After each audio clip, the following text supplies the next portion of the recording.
Good afternoon, friends. I hope you're doing well. So, the markets had a major correction once again. Ethereum's down 6%, XRP's down 5, BNB 7, Solana's the worst hit out of the top 10 with 8% down. Now, this I'm going to try my best to explain what I've seen happen and what I think the market is going to do moving forward. And it all comes down to liquidity.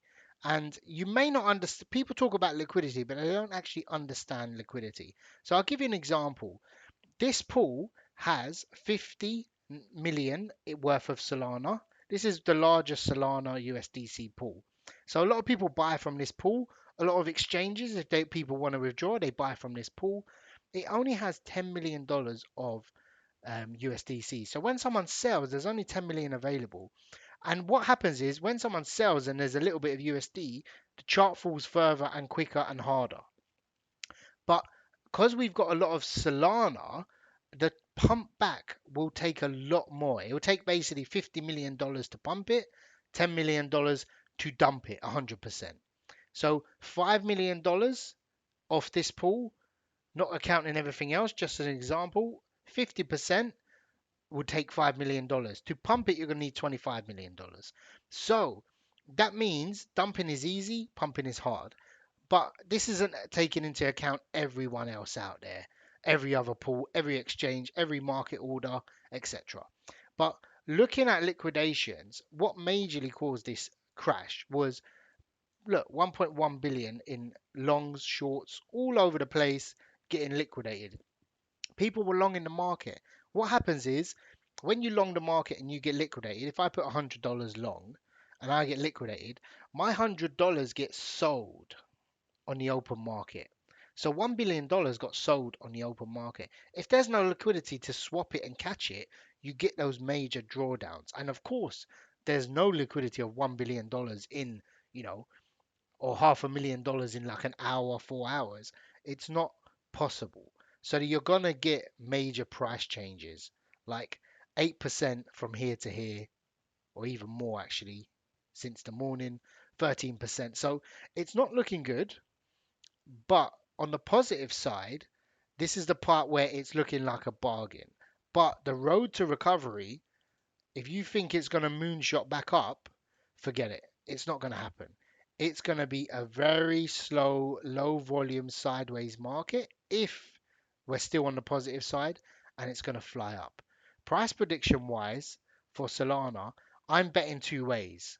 I've bet it's going to go, well, if you look at the support, and support is like 120. I wouldn't even call that a support. Support would probably be around here. So we're looking at the 143, and these are important levels because these are liquidity levels. They're not random. That's probably not a liquidity level, but these ones here is where the liquidity gets concentrated. Now people can, swap these over to USDC, but it's going to cause more sell pressure, and that's what happens. And this isn't just the only pool on Solana. This is talking about DeFi. On exchanges, the same thing could happen. Yeah, market makers, people that provide liquidity on there, will need to sell because people will be swapping into dollars. Therefore, there's a lot of Solana, more Solana worth less money.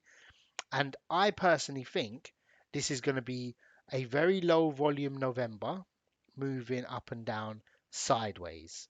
I don't think we'll get a recovery because nothing caused this crash. Bearish things aren't popping off, and we're still sinking like there was a World War III event just happened. And that's never a good sign. I don't want to be bearish, but I have to be bearish just based on it. The volume's good now. We've got 1.5 million. It's usually about 3 million. And Telegram, my Telegram is silent. Yeah, no one's talking on there.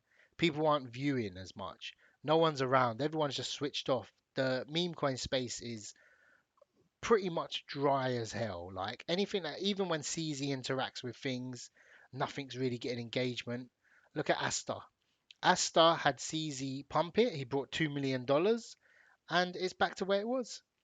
So either he's sold off. I don't think so. I think he'll just buy it to sort of FOMO people. But even the one person that pumped the market probably the most in the last few months has no power left because there's no one around. Everyone's just on a break. The only thing that's going to sort of bring us up is if the prices return. But I think everyone's at the stage where we've had months of dumping, and we've had 1 or 2 months of pumping, 6 months of really really volatile price action, and people aren't interested. BNB's fallen down $1,000, and that's sort of what do you think will happen when Bitcoin goes below 100k? That's really really going to upset a lot of people, and it will catch a lot of people with their pants down as well, so to speak, because there is definitely no liquidity below 100k. It ends up being around 80k, and people will probably be looking for a bargain, looking to exit, and then wait for the floor to hit. It will just take a long time, is what I'm trying to assess from here. But really and truly, we're getting a slight recovery. This is this is not really a recovery. It's going to take a while to sort of pump back. No one's looking to buy into millions of dollars. We have an ETF for Solana even out now, but I just think it's going to be a very very it's going to look like this for a while. And if anything pumps it, it pumps it. That's just what I personally think. I'd love to know your opinions. I read every comment, and I wish you all the best, guys, and take care.